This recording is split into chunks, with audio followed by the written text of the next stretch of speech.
আসসালামু আলাইকুম আন্তর্জাতিক সংবাদে আপনাদেরকে স্বাগতম। শুরুতে জানিয়ে দেব সংবাদ শিরোনামের পরে বিস্তারিত। হাতে থাকা সর্বশেষ আপডেট। এবার গাজা যুদ্ধবিরতিতে প্রস্তুত হামাস।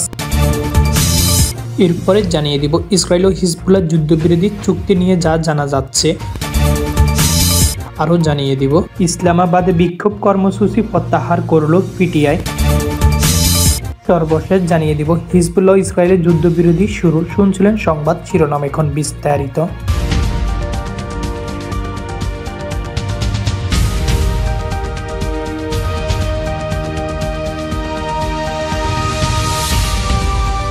ইসরায়েল ও হিজবুল্লাহর মধ্যে যুদ্ধবিরতি কার্যকর হওয়ার এবার এই কথা ধরে ইঙ্গিত দিয়েছে ফিলিস্তিনি স্বাধীনতাকামী গোষ্ঠী হামাস। গোষ্ঠীটির এক শীর্ষ নেতা বার্তা সংস্থা এএফপিকে বলেছে, গাজা যুদ্ধবিরতি চুক্তিতে পৌঁছাতে প্রস্তাব হামাস। ফিলিস্তিনি সশস্ত্র গোষ্ঠী ওই শীর্ষ কর্মকর্তা একই সঙ্গে ইসরায়েল ও হিজবুল্লাহর মধ্যকার যুদ্ধবিরতি স্বাগতম জানিয়েছেন। নাম প্রকাশে অনিচ্ছুক হামাসের ওই শীর্ষ কর্মকর্তা বার্তা সংস্থা এএফপিকে বলেন, আমরা মিশর, কাতার এবং তুরস্কের মধ্যস্থানকারীদেরকে জানিয়ে যে হামাসের যুদ্ধবিরতি চুক্তি এবং বন্দি বিনিময়ের বিষয়ে একটি চুক্তি করতে আন্তরিকভাবে প্রস্তুত। তবে তিনি অভিযোগ করেন ইসরায়েল ও এই চুক্তি বাধাগ্রস্ত করছে।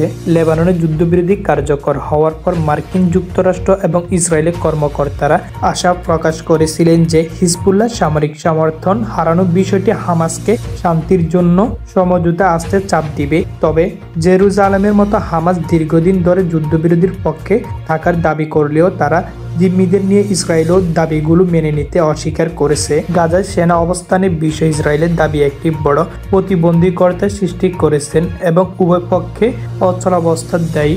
এর আগে আজ বুধবার স্থানীয় সময় সকাল 7টা থেকে লেবানন, ইসরায়েল ও হিজবুল্লাহর মধ্যে যুদ্ধবিরতি কার্যকর হয়। প্রাথমিকভাবে যুদ্ধবিরতি চলবে 60 দিন। এই যুদ্ধবিরতি কার্যকর হওয়ার পর ইসরায়েল জানায়, গাজা যুদ্ধবিরতি শুরু হলে তারা হামাসের বিরুদ্ধে লড়াই জারি রাখবে। গাজায় হামাসের বিরুদ্ধে যুদ্ধ চালিয়ে যাওয়ার বিষয়ে ইসরায়েলি প্রধানমন্ত্রী বেনিয়ামিন নেতানিয়াহু বলেন, এই যুদ্ধবিরতি ইসরায়েলকে গাজা এবং ইরানের হুমকি মোকাবেলার দিকে মনোযোগ দিতে সাহায্য করবে এবং ইসরায়েলি সেনাবাহিনীকে পুনরায় অস্ত্র, গোলাবারুদ এবং রসদ সংগ্রহণ করার সুযোগ দিবে। নেতানিয়াহু আরও বলেন, হিজবুল্লাহ সংঘর্ষ থেকে সরে এলে হামাস একা পড়ে যাবে। আমরা তাদের উপর আরো বেশি চাপ প্রয়োগ করব। লেবাননের স্থানীয় সময় মঙ্গলবার সন্ধ্যায় ঘোষিত ইসরায়েল ও হিজবুল্লাহ যুদ্ধবিরতি বুধবার সকাল থেকে কার্যকর হওয়ার কথা। তবে ইসরায়েল সার্থক করে দিয়েছে, যুদ্ধবিরতি হলেও বেসামরিক মানুষজন এখন যেন বাড়িতে ফিরে না যায়। এদিন সকালে প্রতিবেদন অনুযায়ী বরুতের 2টি এলাকা খালি করার নির্দেশ দিয়েছে ইসরায়েল।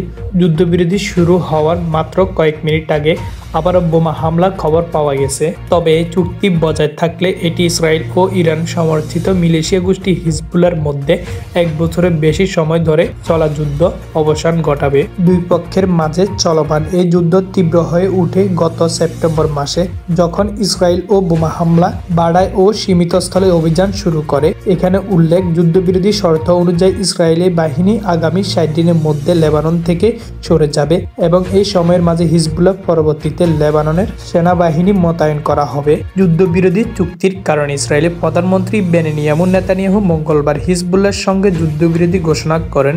হিজবুল্লাহকে সবসময় ইরানের প্রতিরক্ষার ক্ষেত্রে প্রধান ঢাল হিসেবে দেখা হতো।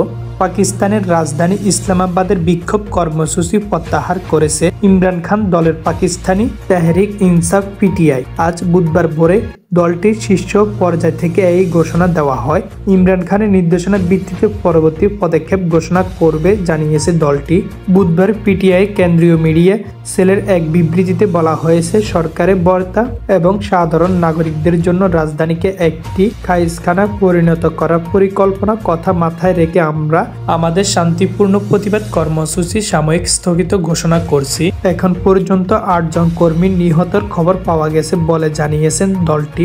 কারাবন্দী ইমরান খানের মুক্তি, সরকারের পদত্যাগ এবং সংবিধানে 26তম সংশোধনী বাতিলের দাবিতে ডিসকে ডাকা সমাবেশ গতকাল সহিংস রূপ নেয়। গত 3 দিন ধরে চলমান এই সমাবেশ যাওয়ার পথে আইন শৃঙ্খলা রক্ষাকারী এবং বাহিনীর সঙ্গে পিটিআই নেতা কর্মীদের দফায় দফায় সংঘর্ষ হয়। এতে অত্যন্ত 7 জন নিহত হন। পরিস্থিতি নিয়ন্ত্রণে গতকাল সেনাবাহিনী মোতায়েন করা হয়। লেবাননে ইসরায়েল ও সশস্ত্র গোষ্ঠী হিজবুল্লাহর মধ্যে যুদ্ধবিরতি শুরু হয়েছে।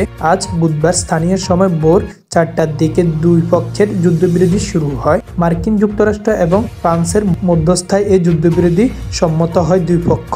এই খবর জানিয়েছে রয়টার্সের। যুদ্ধবিরতি শুরু হলে এখন লেবানন থেকে সেনা প্রত্যাহার করবে না ইসরায়েল, তবে 60 দিনের মধ্যে তাদের অবশ্যই লেবানন থেকে সেনা প্রত্যাহার করতে হবে বলে জানিয়েছেন এক মার্কিন কর্মকর্তা। গতকাল মঙ্গলবার বিদায়ী মার্কিন প্রেসিডেন্ট জো বাইডেন ইসরায়েল ও হিজবুল্লাহর মধ্যে যুদ্ধবিরতি চুক্তির ঘোষণা করেন। ইসরায়েলের প্রধানমন্ত্রী বেনিয়ামিন নেতানিয়াহু এবং লেবাননের প্রধানমন্ত্রী নাজিব মিকাতির সঙ্গে কথা বলে তিনি জানান সকাল 4টায় যুদ্ধবিরতি কার্যকর হবে।